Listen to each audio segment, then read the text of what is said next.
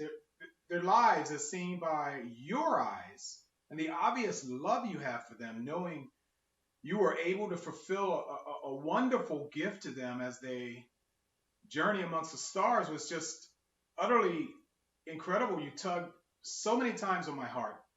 There were so many of you that did such a fabulous, fabulous job.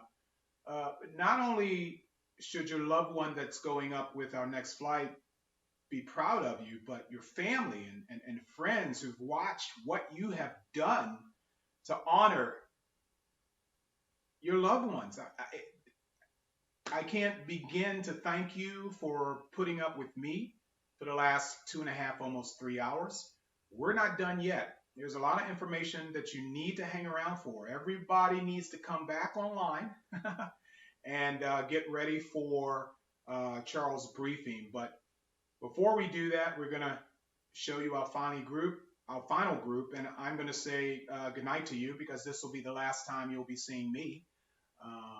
Hopefully not. I'm on Facebook. But thank you so much for joining us for our memorial services here, as Charlie will say the same thing. And let's go to our final group of the evening. Keaton Sayes, we love you. We will never not think about you. This space flight is for my son Kian, who will forever be my twin flame, who may no longer be here physically, but has left such an intellectual, emotional, and spiritual impact that it surpasses the physical. He came into this world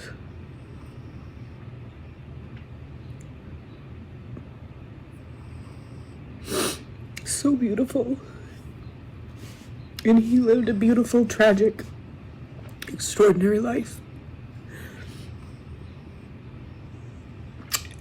And he left us that way. And I will never not think of him.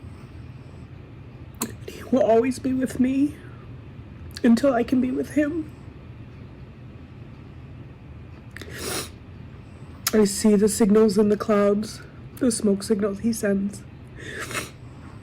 when the wind blows. I can hear his voice. I can see his face, and I don't ever want to lose it. So, his love for the sky and for the stars and for space is the only way I can memorialize him. And it's not even anywhere near appropriate. So Keaton Perry says, Mom loves you. I've always loved you, and I will continue to do that. And I'm so sorry you are not here. And I just don't know how to live without you, but I'm trying. I'm doing. And you saved me a seat. And until we meet again in the stars, I love you, baby.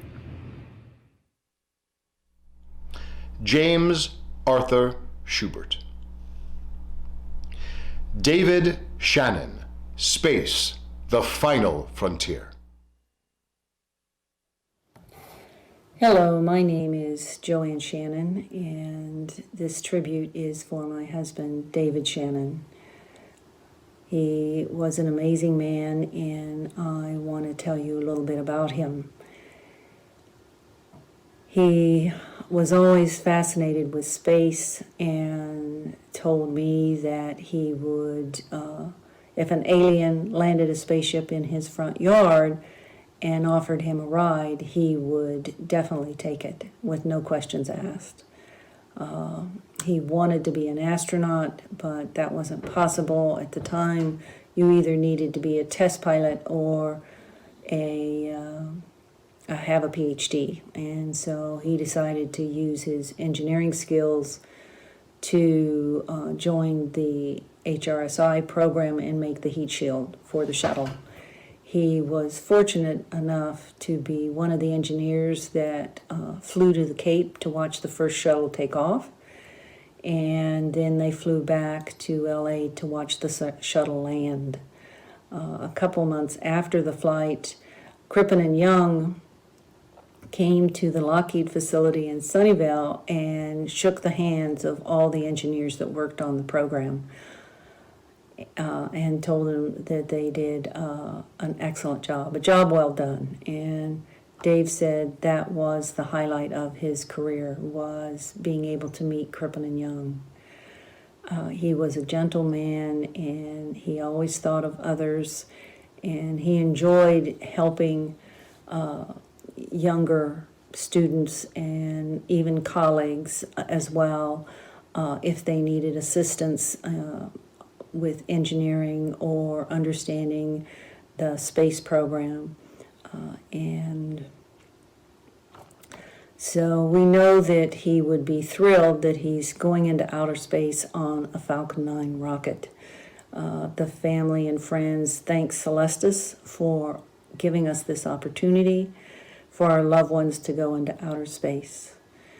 So Dave, we want you to enjoy your ride, and we love you. Kennedy Claire Sharrock, in perpetuum et unum diem.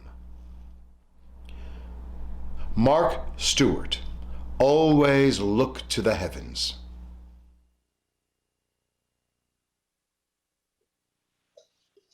Mark Stewart was born on September 15, 1979, in Braunlage, Germany, and passed away suddenly and unexpectedly from heart failure on May 20, 2018, in Crowley, Texas.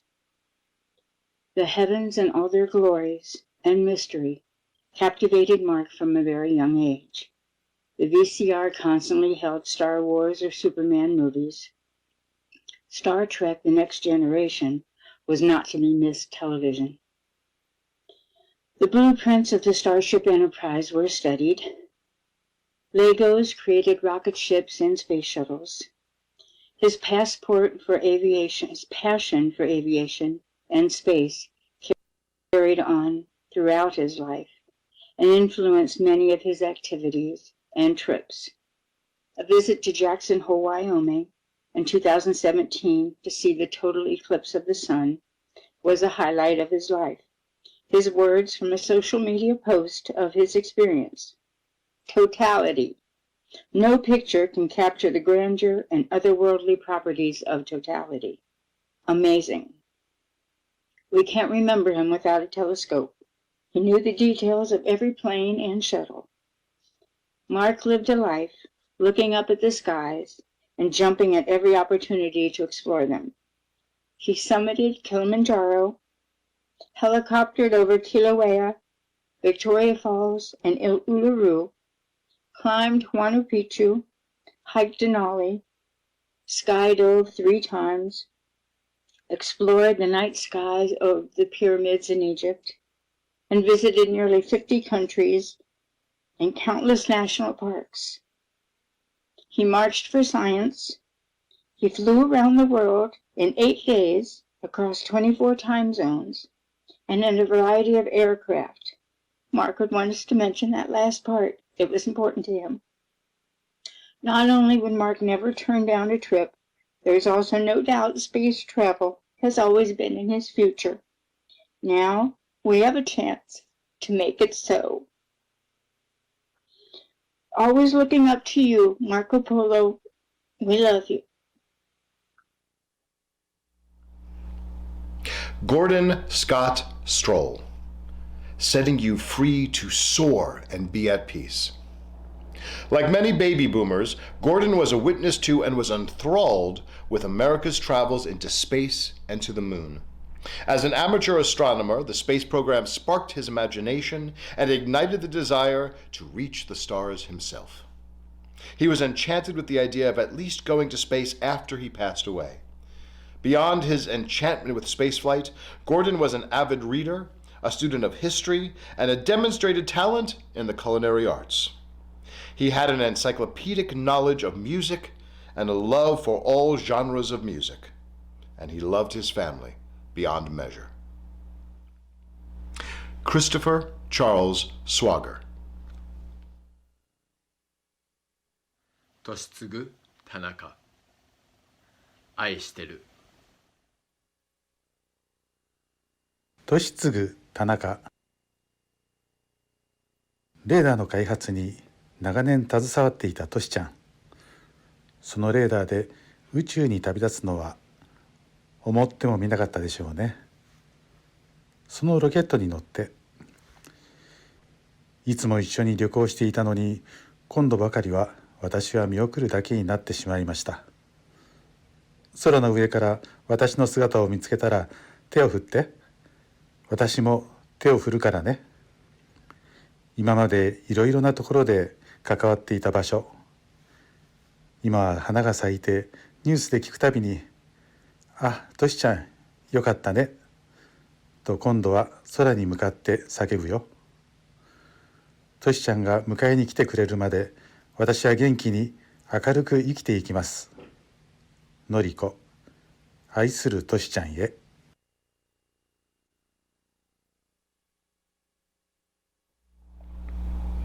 Richard Neil Tooker, Bucket List Spaceflight. We often don't really know what an impact someone's life has had until they're gone. Such was the case with my husband, Richard. I knew that he was a great guy and that people universally liked him, but I did not expect the passion and emotion that people expressed when they heard he was gone. Richard was a Renaissance man, a baby boomer who was always technologically ahead of his peers.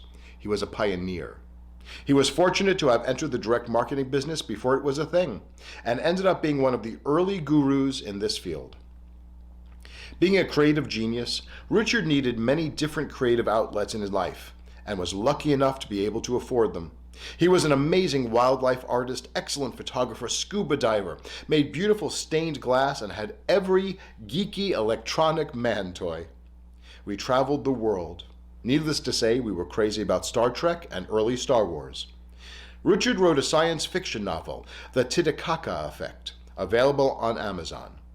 He requested that his remains be sent into space, but given the opportunity, he would certainly have made the trip himself. Francis J. Tremblay, on such a timeless flight. Hi, this video transmission is in honor of Francis Tremblay.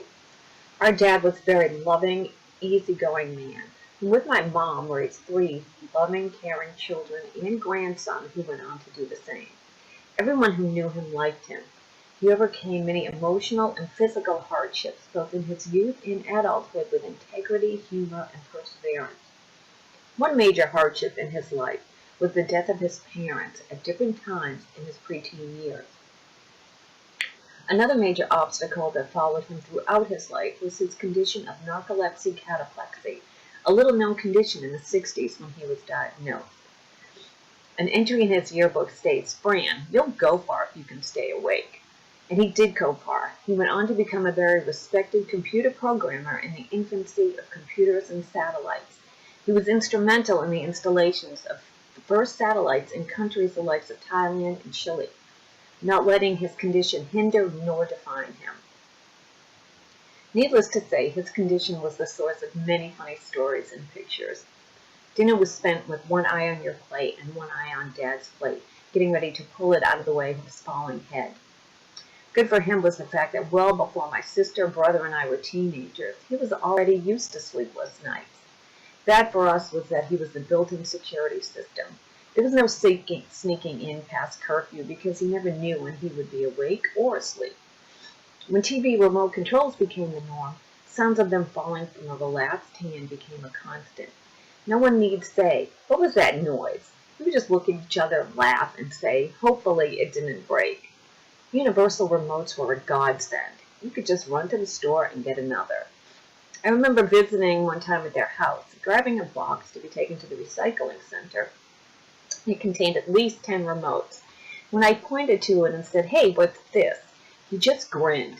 He took all of its hurdles, mishaps, and teasings with an innate sense of humor and a mild-mannered attitude. Which is why, when I liken him to a superhero, as all fathers are or should be, he was Superman in my eyes.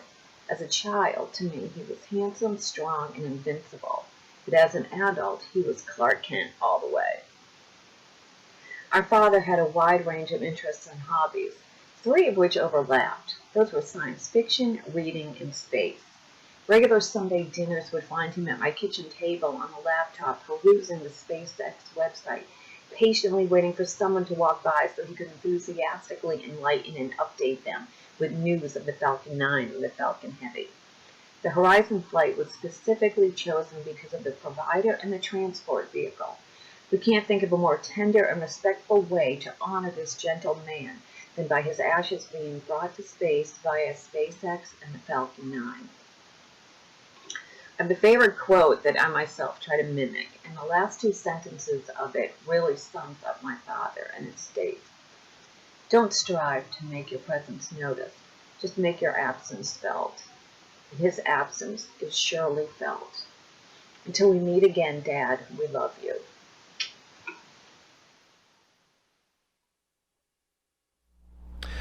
Herbert Tournier, fulfilling your spaceflight dream. He told me that he had placed his life on hold in the mid-70s and applied to NASA for a chance to become an astronaut on the first space shuttle launch, and after approximately 5 years, he heard from NASA that he did not qualify due to his lack of flight experience. This never discouraged him. He loved space and science. May this flight make all of my brother's final wishes become true. I love and miss you, Herb. Your little sister, Carol. Scott Ulrich, we will see you in the stars.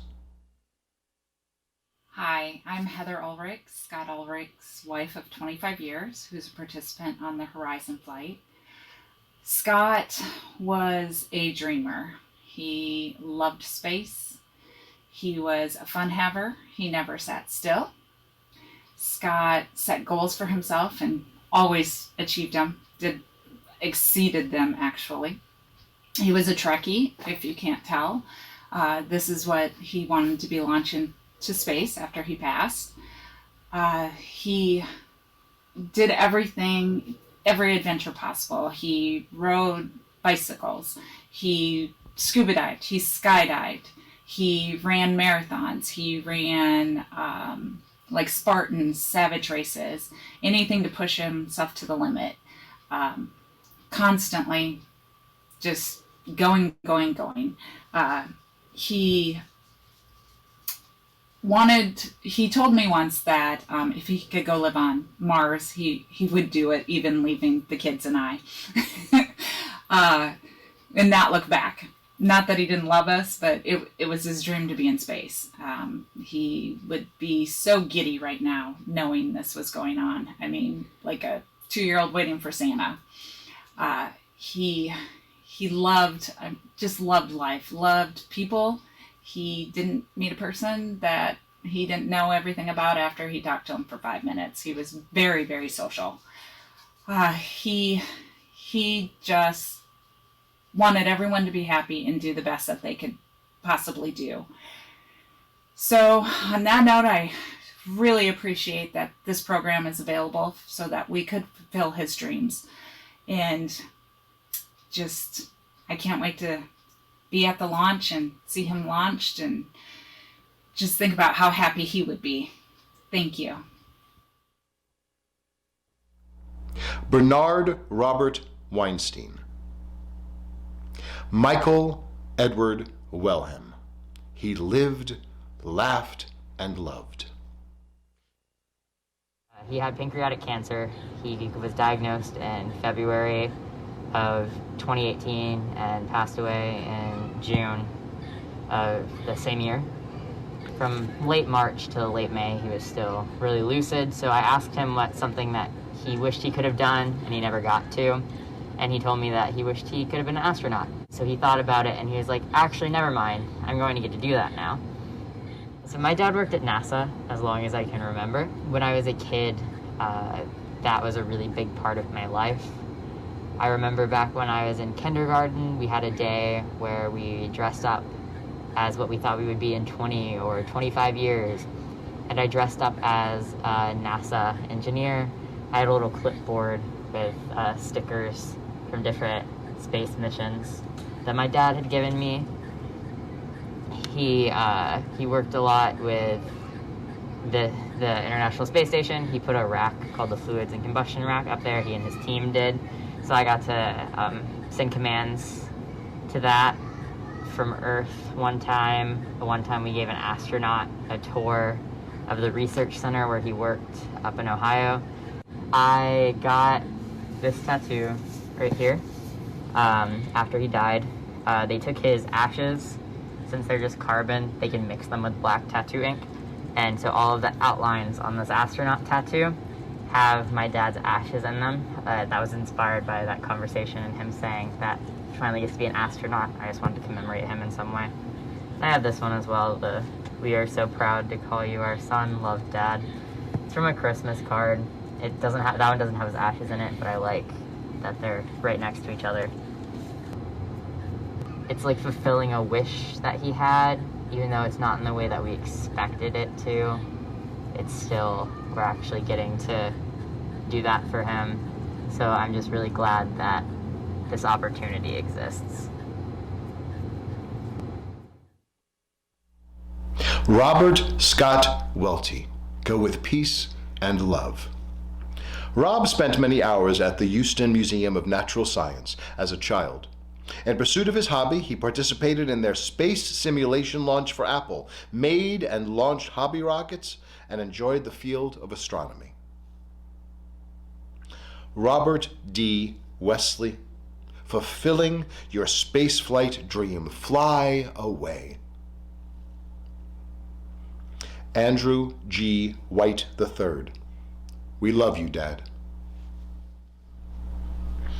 Michael Whiskerchin. May your legacy and stories be never-ending. Cheers. This video is for Dr. Michael Whiskerchin. Mike grew up in a small dairy farming community in Wisconsin. He was a little mischievous there, according to his family, and drove his dad nuts with his efforts to make improvements on how things were done on the farm. He exhibited a early and natural desire to understand how things work, and that characteristic led him into the study of physics, and that's where he developed his passion for space science and the space program. That passion fueled his 40-plus year career that included space plasma research, NASA and university administration, STEM education, student mentoring, and as an early and vocal promoter of space commercialization. One highlight of his career while at NASA headquarters was being program scientist for the Spacelab 1 shuttle mission. That became the foundation of much of his sought-after experience, knowledge, and contacts after leaving NASA. As rewarding and enriching as that experience was, Mike preferred the academic setting. It was there, he felt, that he could make the most difference by nurturing and preparing the next generation of the aerospace-related workforce. He used his administrative positions to create innovative university-industry partnerships to improve the training and educational experiences of college students in various fields of study. While director of the California Space Grant for nearly 20 years, He grew the consortium from 3 to 28 universities and community colleges across the state, providing mentorship and scholarship opportunities that impacted the lives of thousands of students.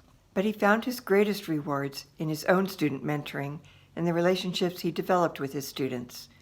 He loved talking with them, sharing his experiences, all the while helping them identify their own passions and dreams. He was proud of what his students accomplished. Many have gone on to careers in aerospace, including at SpaceX. In fact, it was a former student still working there who suggested Celestis as a way to pay tribute to Dr. Mike, as his students like to call him. Mike would be ecstatic knowing he is part of this Horizon flight, traveling in a SpaceX vehicle, his work and his vision having come full circle. Despite his many accomplishments, Mike was very humble, preferred to refer to himself as just a farm boy from Wisconsin who was lucky enough to be able to follow his dreams. That's probably why helping others achieve their dreams and goals was so important to him. Those who knew him liked to tease him with the old cliche, "It's not rocket science." But we were proud of him and bragged about him as our family's rocket scientist. Mike was not one to shy away from conversation. He was well known for his gift of gab, as a matter of fact. He was very sociable and approachable, and could carry on an engaging conversation with people from all walks of life, from his dog park friends to his most esteemed colleagues. His excitement and his passion left a lasting impression with everyone. We know without a doubt that he would have been more than thrilled to meet his fellow travelers on the Horizon flight and to talk with them all about their shared interests in space. So, to Mike and all of the Horizon flight participants, we raise a toast to your dreams, to your legacy, to your next journey. Bon voyage. Have a blast. Jeffrey Scott Wolfgang, may the force be with you. Leon Ward Wright, love of freedom and flying. Laura Lamaji Yokomitsu. All right. Thank you very much, John and Mark, our on-air talent for the memorial service. We come to the end of the first part of the Horizon flight, and we await news on the second part of the Horizon flight. For those of you that have been tuning into our Facebook Live, reading our emails, calling us here at the office, emailing us, you know that what we know today is that there is a tentative date for the launch of 1 week from today, the 21st of January. And the launch window opens at 9:34 a.m. East Coast time, 8:34 a.m. Central time. If that date holds, and there are no guarantees that it will hold, we're taking steps through the preparation process as we speak. The next major event is tomorrow, which is called encapsulation, where all of the spacecraft on the Transporter 1 mission will be placed inside of the fairing of the Falcon 9 as the Falcon 9 gets prepared to be stacked for final launch.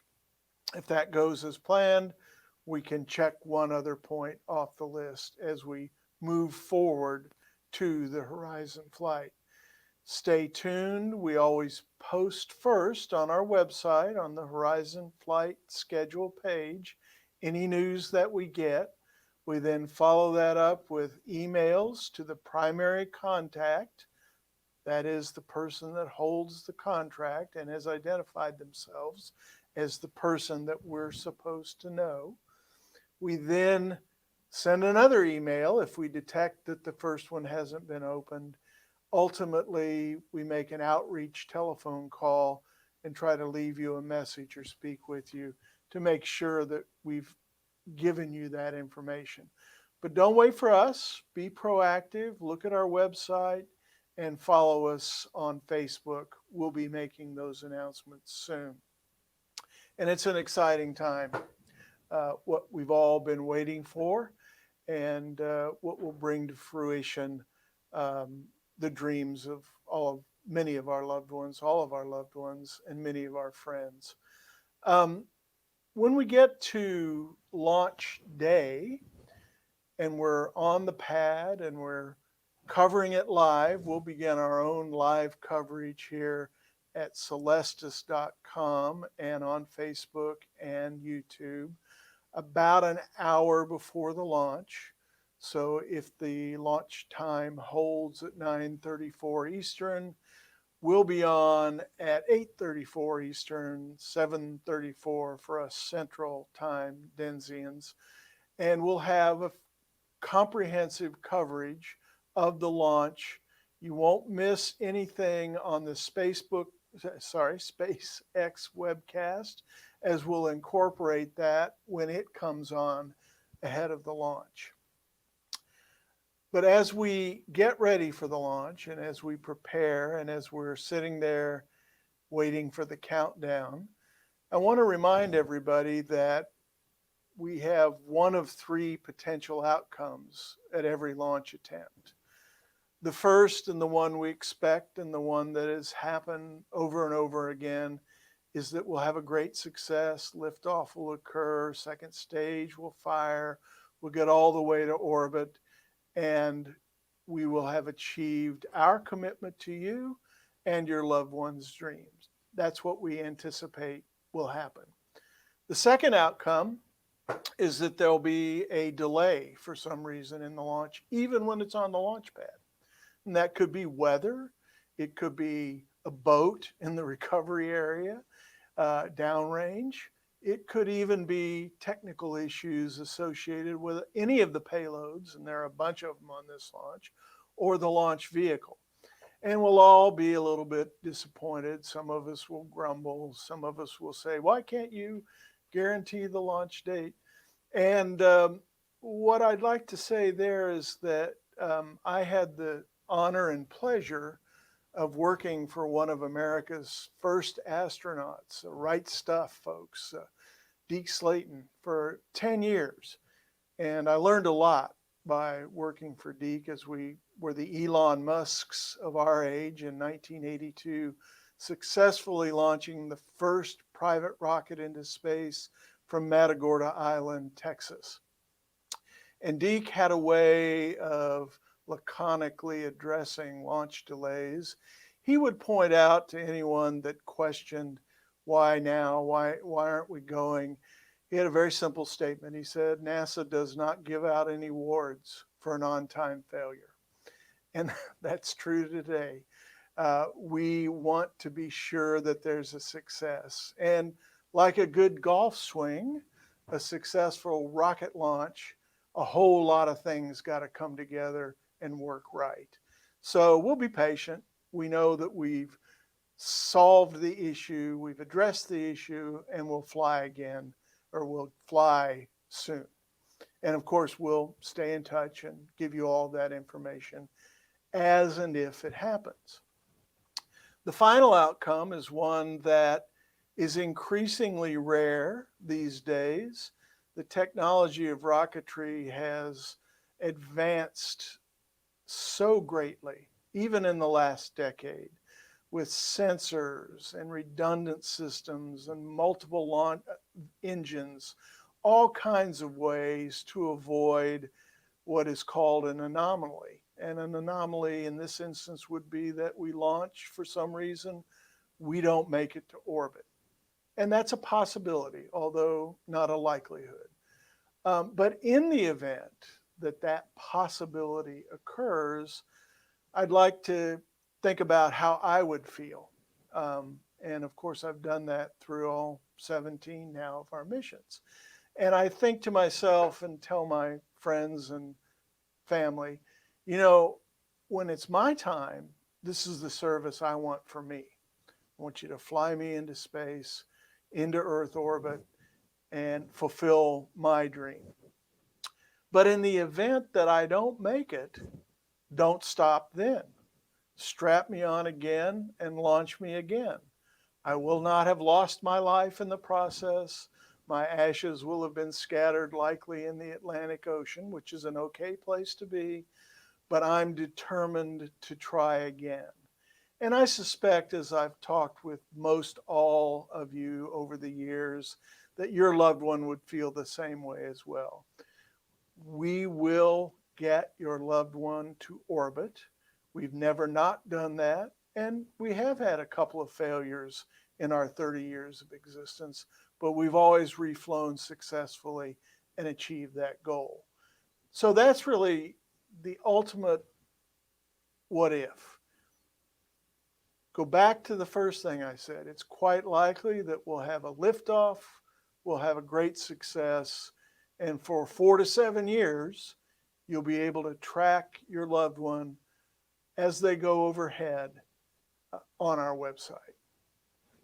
So thanks again for everybody that's participated, that's helped put this on, and that are looking forward to flying with us. We've been around for a long time. We look forward to serving you in the coming days. Thanks very much.